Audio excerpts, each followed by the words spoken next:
Welcome to Nonprofit Investment Stewards with Bob DiMeo and Devon Francis from Fiducient Advisors. Bob and Devon are passionate about helping nonprofit organizations prosper.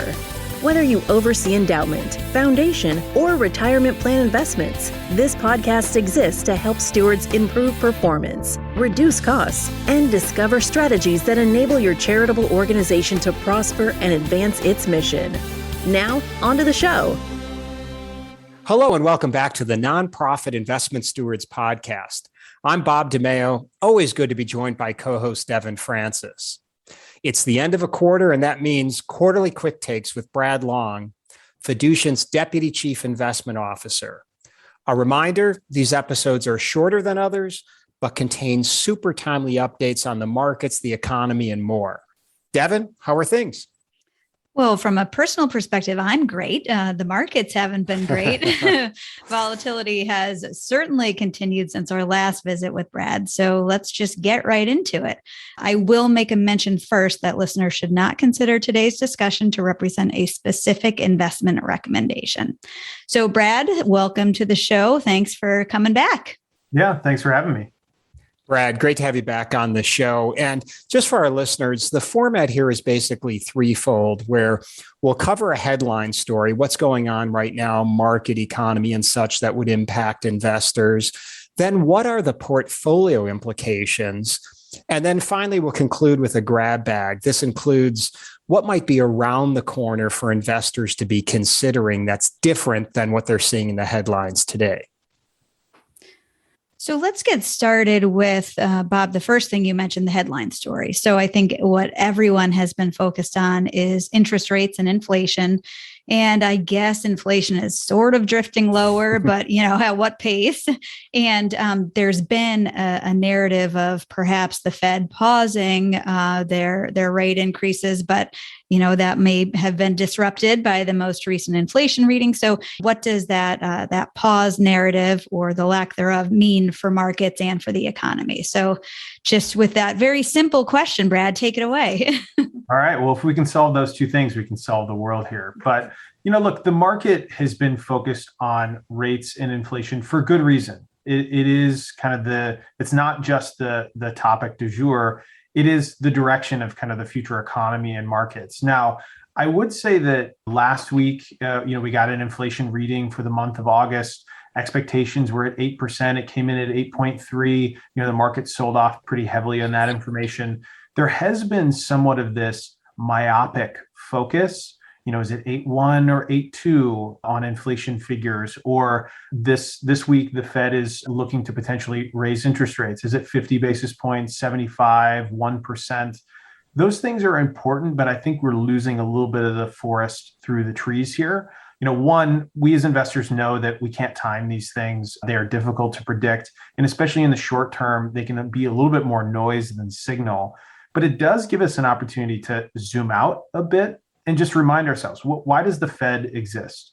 Well, the Fed exists for two explicit reasons: full employment and price stability. We would argue that once you exit the Econ 101 idea of that definition, we would say that there's a third definition in that the Fed wants to keep the markets happy. But understanding those three prerogatives, it's important to know, one, the priority of those three, and then two, the alignment of those three with one another. So for decades, we were able to prioritize really keeping the markets happy and full employment because we didn't have inflation. It was somewhat of a lost word in the lexicon of investing. And so by and large, anything that's full employment related keeps the market happy, and the Fed had an easier job. Well, now we have heavy inflation, and the Fed is rightfully focused as that as their number one priority. And they need to be, right? Because the American economy, it's 2/3 of it is based on consumption.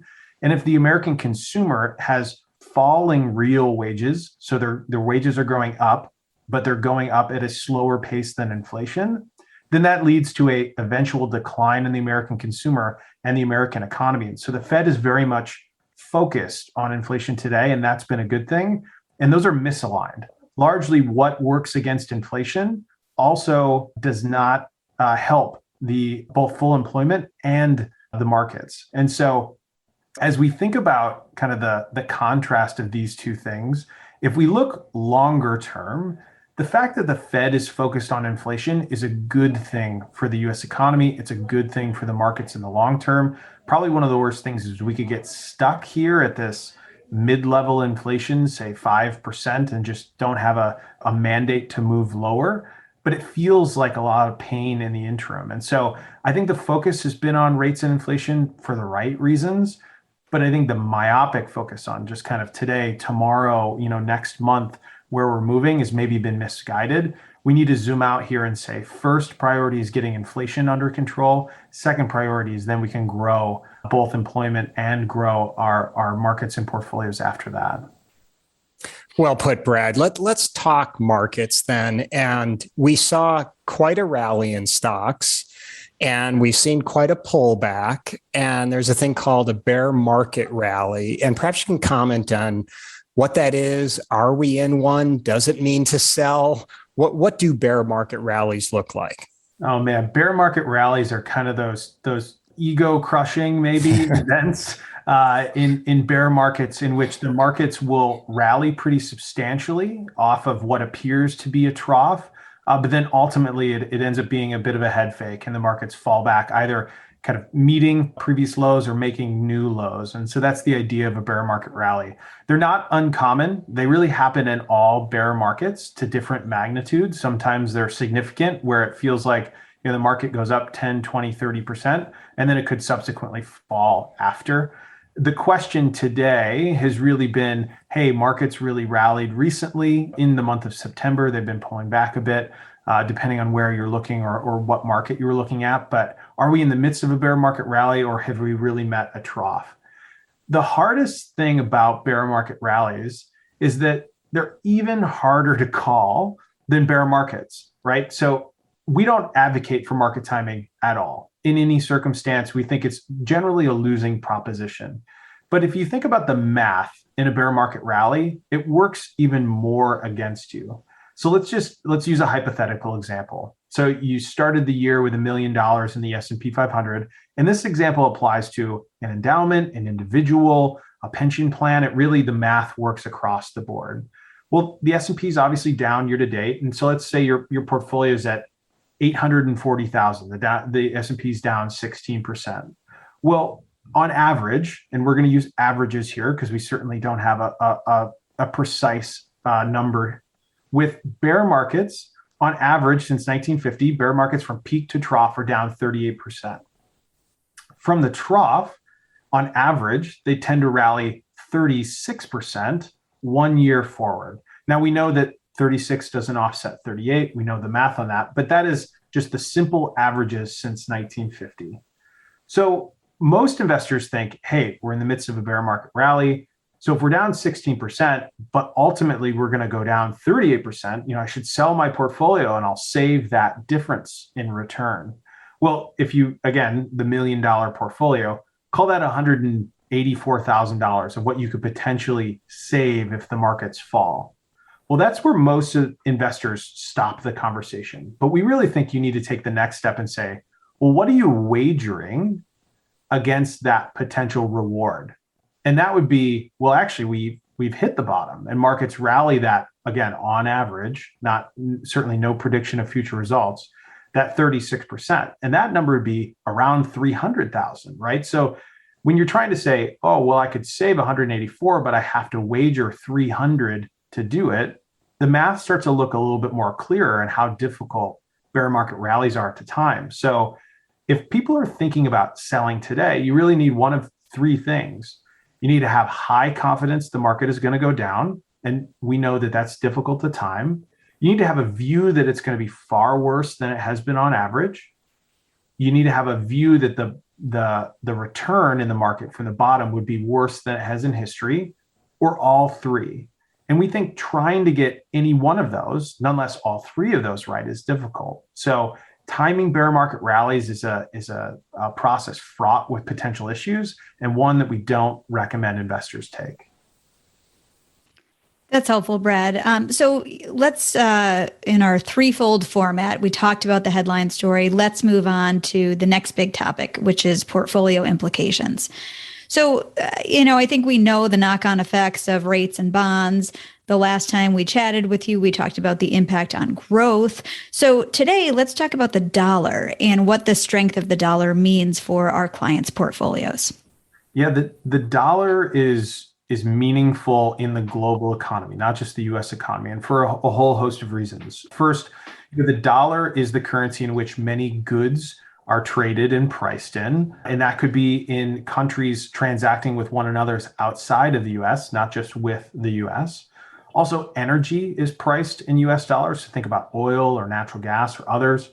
Many countries have currencies pegged to the US dollar. So volatility in the dollar, and especially a stronger dollar, has a meaningful impact around the world. Today, and really since the GFC, so 2007, 2008, the dollar has been on a bit of a march higher. That has been because the Fed has been very aggressive in raising interest rates. And so the relative difference of investing in local government bonds, so say if you live in Europe or Asia, versus investing in US dollar denominated bonds with higher rates, the US is more attractive. And so generally investors want to buy more of those, which means you buy more dollars, which means the dollar has been moving up. That's an oversimplified narrative, but one I think that helps paint that picture. Now, that means that for anyone that owns anything outside of the US, that could be non-US stocks, really in most countries, that could be Europe, LATAM, emerging markets, et cetera. Those countries may have positive local returns, but have had negative experiences for investors because the dollar has been strengthening. And so the knock-on effects of a stronger dollar can be material in a number of different ways. Now, one of the things we know, just a product of, I guess, history, but also just generally of math, is that dollars don't grow to currencies don't grow to heaven, I think is how our CIO phrased it the other day, is that we know that from here, it's unlikely the dollar is going to continue its relentless march over the next 10 years. And so when we think about the dollar today, it's been a pain point, but it also creates a source of opportunity because many investors have looked in the rearview mirror and said, most of my return has come here in the US, and that's been the only place. Part of that has been the strength of the dollar. So if the dollar were to be flat or maybe even weaken over the next 10 years, again, we're not trying to time currency, that provides a lot of opportunity outside the United States. So I think the knock-on effect of the dollar, it's very material today, but again, gazing a little bit longer in our arc, we think it provides some unique opportunity. Right. It's funny. You talk about the dollar. I was reading the Wall Street Journal this morning, and you know how when you're reading articles about an acquisition or expenditure, what have you, it'll always say, 7.2 billion euro, and then parens, and you're looking for a different. And now the dollar and the euro and the parens are the same. It's just, it's different. Yeah. So let's stick with portfolio implications and talk about higher rates, which really have been a forerunner of bad news. But there's a flip side to that. Can you talk about some of the benefits of higher interest rates? So it's an interesting one that we've been talking about internally because, one of the benefits we have at Fiducient is we have a multidisciplinary practice. And what I mean by that is we work with families and nonprofits and pension plans and defined contribution plans. But one of the lessons we can take from our pension work, which very much work explicitly on how much do I owe to achieve something? They talk about that in the terms of liabilities. And how much do I have in assets and dollars to apply to that? And they call that their funded status. Well, pensions are really the only industry that talk about liabilities and assets in that funded status way. But if you talk to most pensions, they would say, yeah, it's been pretty ugly out there, but we're better than we were when we started the year. The reason being is interest rates have moved up at a greater magnitude than the market has gone down. And what that means is their funded status, by and large, it obviously depends on the pension, has gone up, meaning they're better than they were before. Well, we can apply that concept to really any series of cash flows, whether you're Mr. or Mrs. Smith and you're trying to retire over the next 5, 10, or 15 years, you're an endowment and you're trying to achieve a certain type of spending. One of the reasons we've talked about for years, low interest rates in QE as financial repression is because it's difficult to achieve objectives with very low rates. Now, rates have gone higher and that's been painful in the short term. We appreciate that, full stop. But what it means also going forward is a larger percentage of your portfolio is now earning something that's meaningful and in a meaningful way. And so if we apply kind of the math of pensions to other parts of our investing groups, we can really see that while balances may be down, as rates have come higher, we may actually be in a better position than we were when we started the year. So exiting financial repression feels hard, it feels bad, but going forward, again, looking through the windshield, not the rearview mirror, actually, we think that's going to be a benefit long-term to all investors, individuals, pensions, endowments, et cetera. That's great. That's very helpful, Brad. So let's shift to the third leg of the quarterly quick take stool, and that is this grab bag, where Brad attempts to share insights about what's around the corner. What should investors be thinking about? And one thing maybe we can get your input on are the midterm elections. They're fast approaching, and should they matter to investors? I'm generally a seller of elections in markets, right? There's so much swirl there, and there's not a whole lot to glom onto. If you think about what elections really do to markets, is they invite uncertainty. And I would argue markets dislike uncertainty even more than they dislike bad news. At least with bad news, you can work the math on it and tell you, okay, here's how bad it is. But uncertainty, it kind of tampers animal spirits, if you will. So for stocks, that might show up as lower multiples. So the willingness to pay, what you're willing to pay for a business. In the economy, it can show up as less capital expenditures or less hiring, et cetera. But you can actually see it in the data. In years of midterms or even general elections, they tend to be lower returning years than non-election years. And it's because of that higher uncertainty. So as we look to unpack this year's midterm elections, coming into the year, it felt like, and there was quite a bit on the table.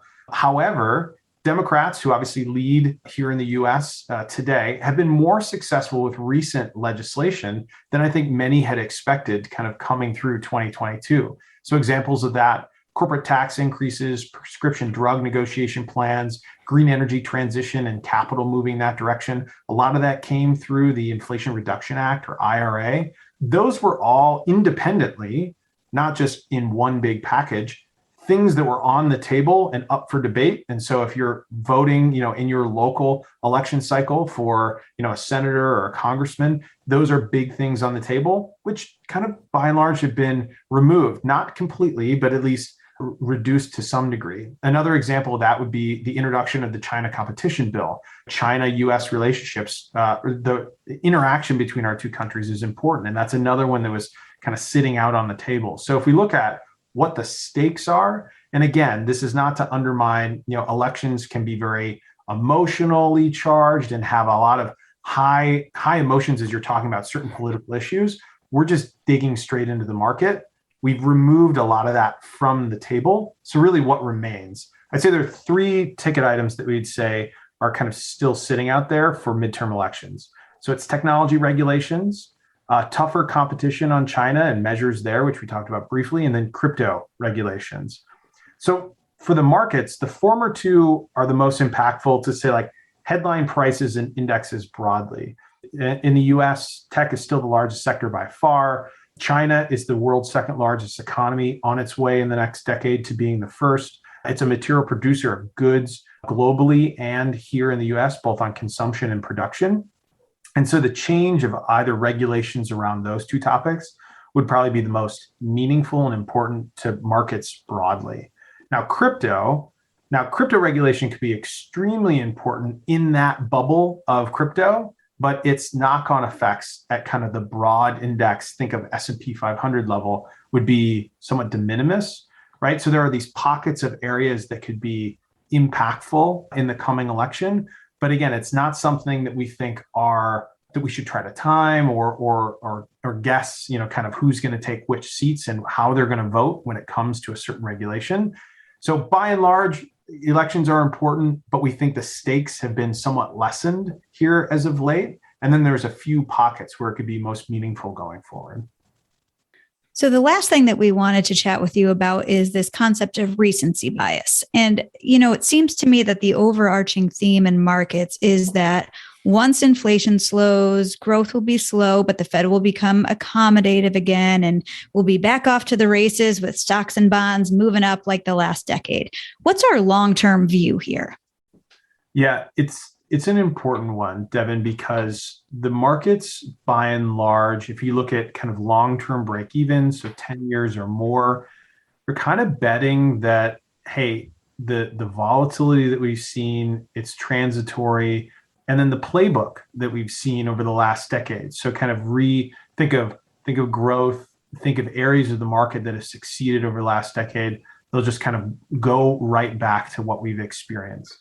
There's a lot of risk in kind of that recency bias and just assuming what has happened in the recent past is what is going to happen in the future. The reason we would point to that is threefold. If you look at, let's just call it post GFC, so 2007 forward, we've been in an era of maximum accommodation, right? We're a very accommodative Fed, both through quantitative easing and low Fed funds rate. We've been in an era of kind of minimum volatility in which markets have really, on historical averages, been extremely low from a volatility perspective. And we've been in an era of maximum liquidity, right? Where not only the Fed has been an active participant, but many new buyers, retail buyers, et cetera, have been coming into that market. If we now step back and say the next 10 years, right? What does that mean? It's more likely that we're in an era of lower liquidity. I wouldn't necessarily call it minimum liquidity. From an accommodation perspective, it's possible, but less likely that we're going to go straight back to the effectively zero barrier of interest rates and the Fed buying every bond it can get its hand on. And then therefore, by extension, is it more likely we're going to be in a minimum volatility environment like we have been in, or a maximum volatility or a higher volatility environment going forward? So the idea of recency bias is trying to learn from kind of our past experiences, especially those most recent, and not be anchored to those.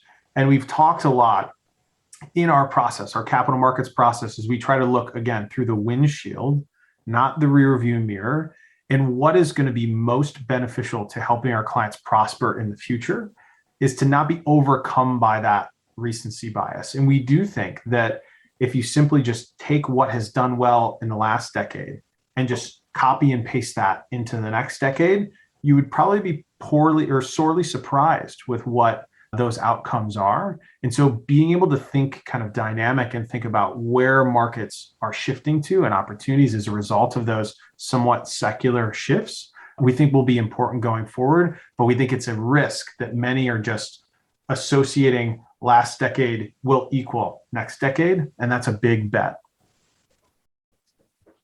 Thanks. That's really helpful, Brad. We really appreciate you joining us. You are always such a sage voice in the room and you offer great perspective. So thank you for taking time out of your busy day. And I'm sure that our listeners are appreciative as well. Folks, if you want to obtain a lot more information from our research team and other folks like Brad, you can visit our website, Fiducient.com, and check out the Insights tab where you'll find white papers, the blog, other episodes of this podcast. So Brad, thanks for joining us today. Thanks so much. Brad, I too want to thank you. Very, very helpful as always. And to our listeners, remember to have a plan, especially in turbulent times like this. It helps to take almost a clinical approach. We use what we call, and we've referred to it many times here on the podcast, the 3 levers exercise with our clients of inflows, outflows, and required return, then dictating how you construct a portfolio. If you need help with any of that, reach out to me or to Devon on LinkedIn, or use the email that appears in the show notes. So to all you good stewards, thanks for investing time to help your nonprofits prosper. We'll connect with you soon on the next episode. Thank you for listening to the Nonprofit Investment Stewards Podcast. Click the subscribe button below to be notified of new episodes and visit fiducientadvisors.com for more information. The information covered and posted represents the views and opinions of the guest and does not necessarily represent the views or opinions of Fiducient Advisors. Content is made available for informational and educational purposes only and does not represent a specific recommendation. Always seek the advice of qualified professionals familiar with your unique circumstances.